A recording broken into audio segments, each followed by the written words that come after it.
Hi all, I'm Ollie, this is Simply Stitchy. Now when it comes to using a serger or an overlocker, the biggest downside is they don't go backwards. There's no back tack on one of these, which leaves you with the question, how are you supposed to secure your seams? Most of the time, if say for instance you've got an overlocked jumper for instance, the seams are encased inside either the cuffs, the waistband, the neckband, or even just a hem. Some cases though, you don't always have that. If you're just doing a straight edge on a piece of fabric and there isn't going to be any hems, you need to have a way of securing those seams. And that's what today's video is going to be about. I'm going to show you 5 different methods that you can use to secure your serged edges. Let's get into it. Method number 1, start the serger stitching. As you get onto the body of the fabric, stop, put your needle down, lift your presser foot up, and then move this little tail around to your stitching line and put it as close to the side of your foot as you can so it gets caught in the stitches as we go along, but not so far over that the blade catches it. Put your foot back down, and then what we're going to do is hopefully stitch over the top of it.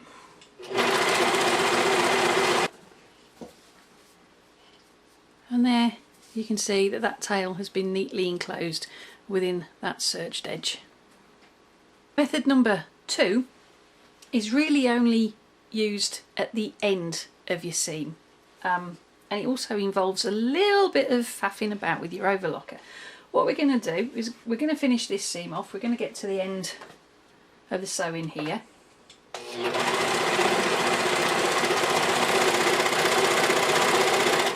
And we've kept going until it's come out the other end. And now what we're going to do is we're going to turn the fabric upside down so that it's bottoms up, if you like.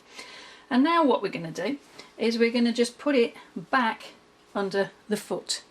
But what we want to make sure is that the blade doesn't come into contact with it, because obviously we don't want to be chopping off any fabric now. We're trying to secure the seam, and to do that on this particular serger you have to take it apart. You have to remove your scrap tray, you have to open this door here, and now we have to disengage the blade. This knob here, this is the one that disengages the blade.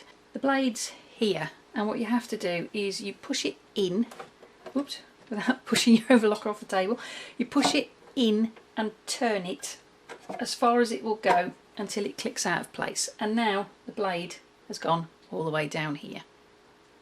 Now that we've disengaged the blade, we have to rebuild the overlocker.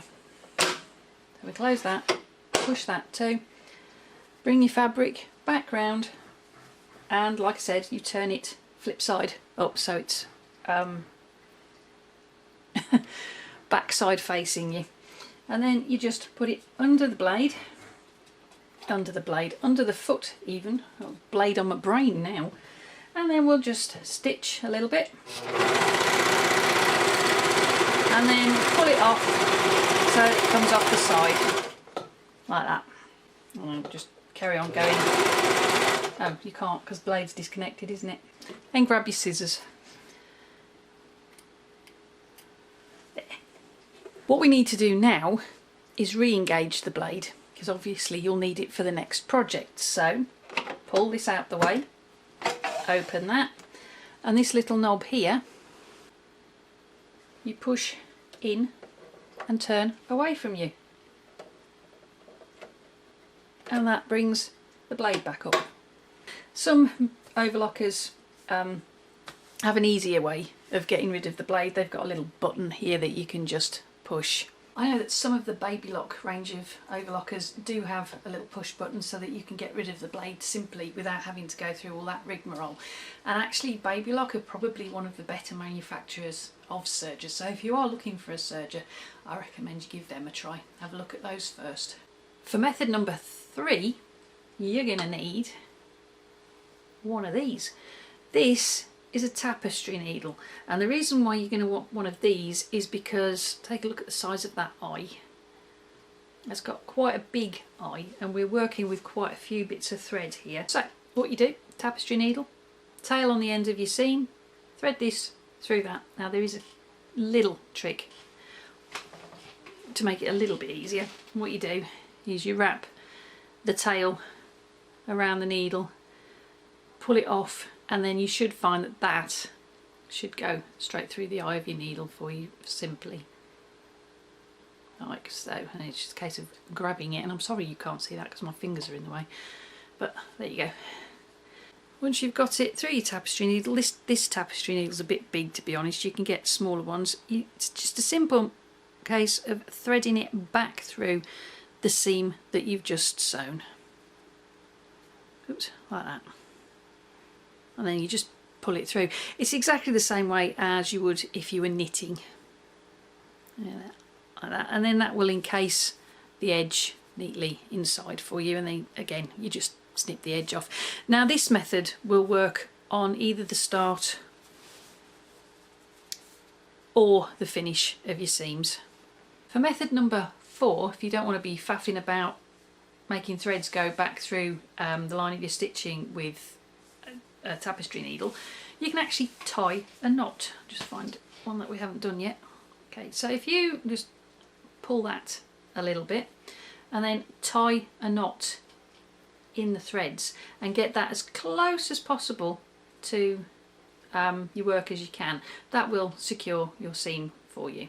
Now I don't tend to use this method because every time I tie a knot in threads it always ends up way too far away. Method number 5 is probably the easiest of the lot, and what you need for that is a bottle of this Fray check, and all you need to do is open the bottle and dab a little bit of Fray check on the end of your seam, like so. Simple. I hope you liked today's video. If you did, give it a thumbs up, and why not consider subscribing to my channel with a link just down there, and click that little bell so that YouTube will let you know when I upload another video. Talking of other videos, why not go and check out some more of my content using these links here, or you can use the ones that I've put in the description box for you. Whichever video you go and check out next, I hope to see you back here for the next one. In the meantime, whatever you're sewing, whatever you're sewing it with, embrace your creativity and have fun. Thank you ever so much for watching, and I'll see you next time. Bye for now.